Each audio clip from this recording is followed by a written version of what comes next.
क्या ईरान और अमेरिका के बीच बड़ी मुश्किल से बनी शांति अब टूटने की कगार पर पहुंच गई है? क्या डोनाल्ड ट्रंप की नई चेतावनी ने पूरे समझौते को खतरे में डाल दिया है? और क्या दुनिया एक बार फिर मिडिल ईस्ट में बड़े टकराव की तरफ बढ़ रही है?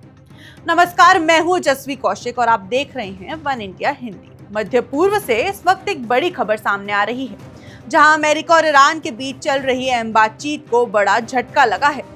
रिपोर्ट्स के मुताबिक ईरान के प्रतिनिधिमंडल ने अचानक वार्ता छोड़ दी और बैठक से बाहर निकल गए।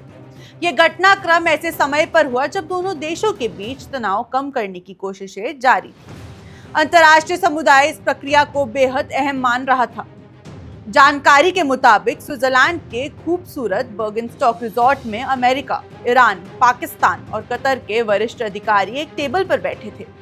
इस बैठक का मकसद था 17 जून 2026 को हुए इस्लामाबाद मेमोरेंडम को आगे बढ़ाना और उसे मजबूत बनाना। ये समझौता हाल के महीनों में बड़े सैन्य तनाव को कम करने की दिशा में एक महत्वपूर्ण कदम माना जा रहा था। लेकिन बातचीत शुरू होने से कुछ ही देर बाद माहौल अचानक तनावपूर्ण हो गया। ईरानी सूत्रों का दावा है कि अमेरिकी पक्ष की ओर से ऐसी बातें कही गई जिन्हें तेहरान ने सीधी धमकी के रूप में ले लिया। आरोप है कि अगर ईरान समझौते की शर्तों का पूरी तरह पालन नहीं करता तो दोबारा सैन्य कार्रवाई की संभावना से इनकार नहीं किया गया। यही बात ईरानी प्रतिनिधिमंडल को नागवार गुजरी और उन्होंने विरोध जताते हुए बैठक छोड़ने का फैसला कर लिया।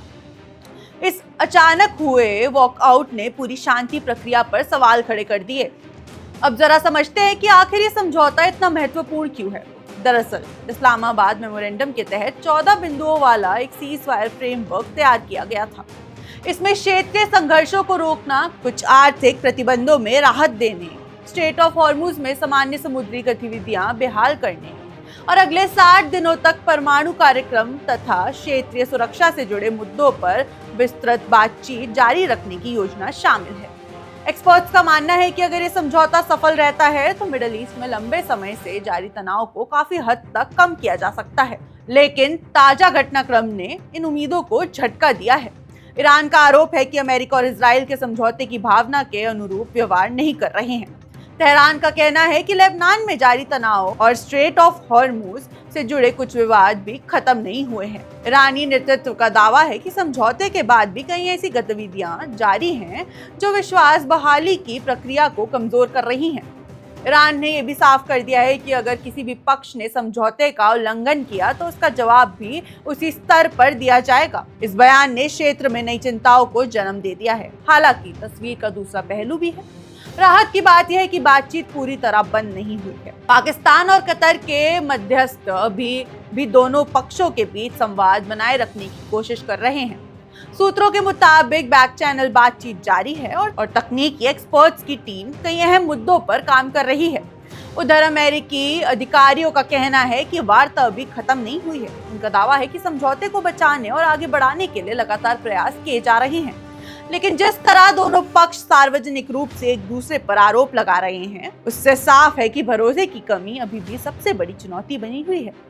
इस पूरे घटनाक्रम पर सिर्फ राजनीतिक दुनिया ही नहीं बल्कि वैश्विक ऊर्जा बाजार भी नजर बनाए हुए है।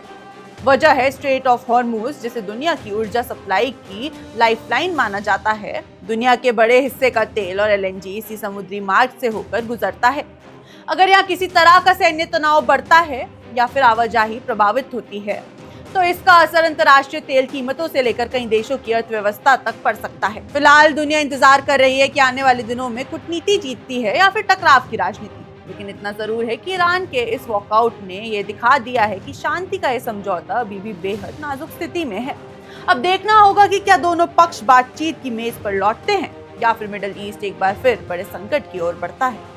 इस पर आपकी क्या राय है, हमें कमेंट करके जरूर बताएं। आप देख रहे हैं वन इंडिया हिंदी।